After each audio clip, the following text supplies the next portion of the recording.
Hey everybody, it's Derek and welcome back to CRM Tip of the Day's Video Tips, your source for tips and step-by-step instruction on the latest version of Microsoft Dynamics CRM. Today's video, I want to talk to you a little bit about agreements in field service. So, up until this point, we've really gone through an overview of kind of how it works and, what are some of the basic concepts.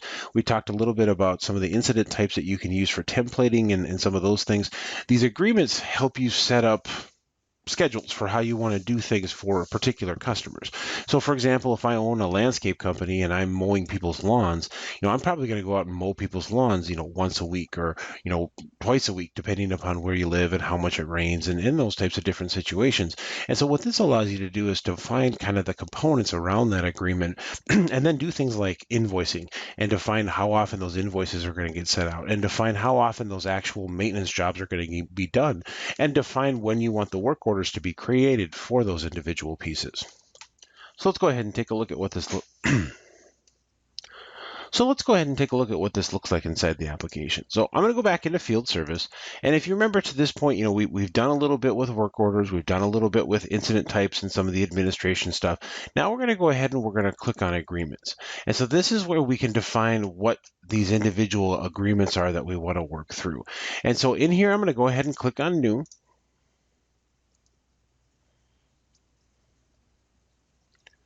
And we'll pick the account that we want to work with. And in this case, we'll say field service account demo. We'll leave our system status as estimate because this is ultimately what's going to control, kind of when things get booked and how things get booked based upon the status of the contract. And you can see that there's a business process flow that's brought into this too that helps kind of guide you through what you need to do in here. So setting up your bookings, then walking through your agreement status, setting up your invoices, and then activating information from there. We'll just go ahead and kind of follow the standardized pieces inside the item itself. So what is this going to work, from an application standpoint? So depending upon what the situation is, what you're going to do for start and end dates. In our case, we're in June right now, so we'll say that this will start July 1st, and I want it to go ahead and I want it to end on August 31st of this year. So it's a 62-day contract. If I wanted to specify any additional agreement details, I could do that. If I wanted to associate this with another agreement, maybe this was a renewal of some kind, or there was, maybe another agreement that's kind of spawned this. Maybe you've got a summer agreement and a winter agreement, something like that that would give you some capabilities to look at some items from there. What price list do you want to use? In this case, I'll just go ahead and pick a price list. Is this revenue going to be taxable? Yes or no? What is my sales tax code based upon the item that I've worked with? And now I'll go ahead and I'll save my agreement. So the next piece to this is now because I'm working with a trial solution, some of the automation stuff isn't necessarily going to be here, but I can at least show you how some of this what this looks like. So I'm going to go ahead and define my booking. So I'm going to add a booking agreement or booking setup. This is just what does that activity and those bookings that are going to get generated in the application look like. So in this case, we'll just call this maybe for our lawn maintenance or mowing lawn. So call this mowing lawn. Do I want to auto-generate the work order? So do I want to have the work order created automatically inside field service? Yes or no? And if I do, what type of work order, or even if I don't, what type of work order do I want to create? Well, this is a maintenance agreement, so I'm going to be doing lawn maintenance, so I want to generate a maintenance agreement.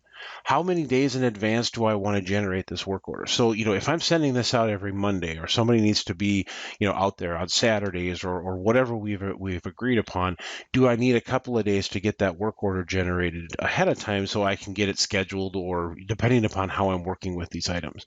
In this case, we'll just go ahead and maybe say 2 days in advance that we want this to be all and scheduled, and then we'll go ahead and define what is going to be, the priority. So is there any situation that I want to do from a priority standpoint?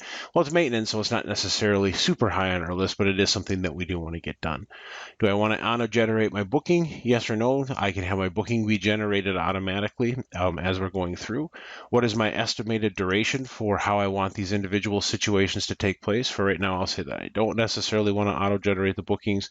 What is my flexibility around the booking? So, if we know that maybe a day or after or before is okay, I can kind of go ahead and facilitate some of that information for myself as I'm moving forward.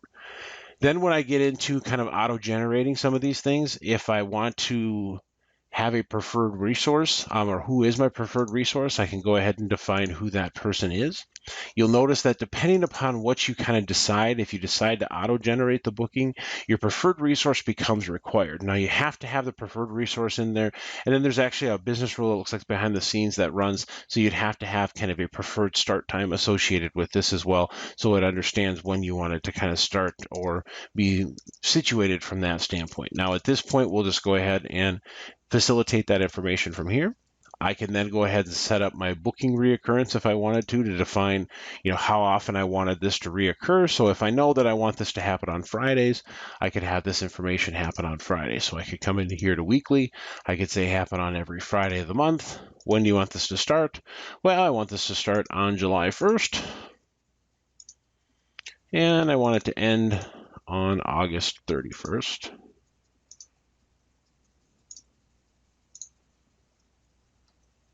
And then save and close. And you could do the same type of thing for invoices. You could go into your invoices and you could define kind of your invoice frequency in regards to what it is that you want to do. And then once you've done that, then you can change your system status to active. And then this will start generating those items automatically for you, and they'll show up in your schedule board as unscheduled items that you would then have the capabilities, depending upon how you set it up, that you would then have the capabilities to go out and drag out to your schedule board and kind of work with from there.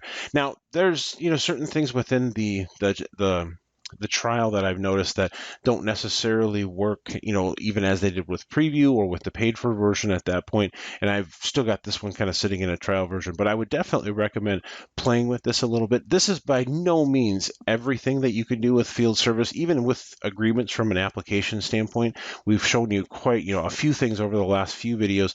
This doesn't, in my opinion, even scratch the surface of how you would set this up and configure it. But hopefully it gives you enough information to kind of get started with it.